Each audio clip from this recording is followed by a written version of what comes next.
Munnar colony റോഡിൽ CPM area committee ഓഫീസിന് പുറകിലുള്ള സ്ഥലം ഷെഡ് കെട്ടി കയ്യേറാനുള്ള CPM ഏരിയ സെക്രട്ടറിയുടെ ബന്ധുവിന്റെ ശ്രമം തടഞ്ഞതോടെയാണ് ശ്രീറാം വെങ്കിട്ടരാമനെതിരെ CPM പ്രാദേശിക നേതൃത്വം രംഗത്ത് വന്നത്. Devikulam MLA S. രാജേന്ദ്രന്റെ ഭൂമിക്കെതിരെയും റവന്യൂ നടപടി നീണ്ടതോടെ ശ്രീറാം CPMന്റെ കണ്ണിലെ കരടായി. ശ്രീറാമിനെ വെല്ലുവിളിച്ചും മാറ്റണമെന്നാവശ്യപ്പെട്ടും രാജേന്ദ്രൻ പരസ്യ പോരിനിറങ്ങി. CPIയുടെയും കോൺഗ്രസിന്റെയും പ്രാദേശിക നേതൃത്വങ്ങളും സബ് കളക്ടറുടെ ശത്രുപക്ഷത്ത് നിലയുറപ്പിച്ചു. പാപ്പാത്തിച്ചോലയിലെ കയ്യേറ്റ ഭൂമിയിലെ കുരിശു പൊളിച്ചതോടെ സർക്കാരും ശ്രീറാമിനെതിരായി. ഉന്നതതല യോഗത്തിൽ മുഖ്യമന്ത്രി ശ്രീറാമിനെ പരസ്യമായി ശാസിച്ചു.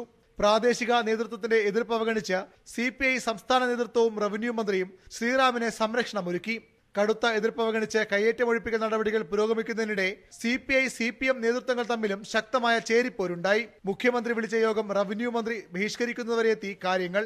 ശ്രീറാമിനെ മാറ്റാൻ സർക്കാർ ശ്രമിക്കുന്നുവെന്ന വിമർശനങ്ങൾ അംഗീകരിക്കാൻ തയ്യാറാകാത്ത CPM നേതൃത്വം ഉദ്യോഗസ്ഥരെ മാറ്റണമെങ്കിൽ എന്നേ ആകാമെന്നായിരുന്നു അതിന് മറുപടി നൽകിയത്. ഒടുവിൽ CPIയുടെ എതിർപ്പ് അവഗണിച്ച് ഇന്നു ചേർന്ന മന്ത്രിസഭാ യോഗം ശ്രീറാമിനെ മാറ്റാൻ തീരുമാനിച്ചു.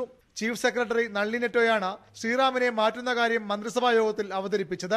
നേരിയ എതിർപ്പുയർത്താൻ റവന്യൂ മന്ത്രി E. ചന്ദ്രശേഖരൻ തുനിഞ്ഞെങ്കിലും മുഖ്യമന്ത്രിയുടെ ഇടപെടലോടെ അദ്ദേഹവും നിശബ്ദനായി. പിന്നീട് മന്ത്രിസഭാ തീരുമാനത്തെ പൂർണ്ണമായും പിന്തുണയ്ക്കാനും മന്ത്രി ചന്ദ്രശേഖരൻ തയ്യാറായി. 2013 ബാച്ചിൽപ്പെട്ട ആളുകൾ ഇപ്പോൾ സബ് കളക്ടർ ആയിരിക്കുന്ന ആരും സബ് കളക്ടറായി തുടരുന്നില്ല. അവരെല്ലാവരെയും മാറ്റിയിരിക്കുകയാണ്. അപ്പോൾ അതിന്റെ ഭാഗമായിട്ടുള്ളൊരു മാറ്റം മാത്രമാണ്. അത് കവിഞ്ഞ് മറ്റു പല വാർത്തകളോട് കൂടി കൂട്ടി വായിച്ചുകൊണ്ട് നിങ്ങൾ വല്ല ധാരണയിൽ എത്തിയിട്ടുണ്ടെങ്കിൽ അത് ശരിയില്ല. സർക്കാർ നടപടിക്കെതിരെ CPI ഇടുക്കി ജില്ലാ നേതൃത്വം ഇതിനകം രംഗത്ത് വന്നു കഴിഞ്ഞു. സംസ്ഥാന സെക്രട്ടറി കാനം രാജേന്ദ്രന്റെ നിലപാടാണ് ഇനി നിർണായകം. അതേസമയം സർക്കാർ കയ്യേറ്റക്കാർക്കൊപ്പമാണെന്ന് പ്രതിപക്ഷ നേതാവ് രമേശ് ചെന്നിത്തല വിമർശിച്ചു. ഇപ്പോഴുണ്ടായിരിക്കുന്ന മൂന്നാറിലെ സബ് കളക്ടറെ മാറ്റിയതിന്റെ പിന്നിൽ റിസോർട്ട് മാഫിയയാണ്, വൻകിട കയ്യേറ്റക്കാരാണ്. ഞങ്ങൾ കയ്യേറ്റത്തെയും അതോടൊപ്പം തന്നെ കുടിയേറ്റത്തെയും രണ്ടായി കാണുന്നവർ തന്നെയാണ്. കർഷകരുടെ പക്ഷത്ത് തന്നെയാണ് ഞങ്ങൾ. പക്ഷെ ഇത് നടപ്പാക്കിയിരിക്കുന്നത് റിസോർട്ട് മാഫിയയ്ക്ക് വേണ്ടി മാത്രമാണ്.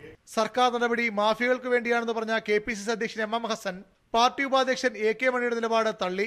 അയാൾ വെങ്കട്ടരാമനെ മാറ്റണമെന്നും പറഞ്ഞ് നിവേദനം കൊടുക്കാൻ പോയവരിലുണ്ട് ഉള്ള ആളാണ് അയാൾ തന്നെ പത്രങ്ങൾ റിപ്പോർട്ട് ചെയ്തത്.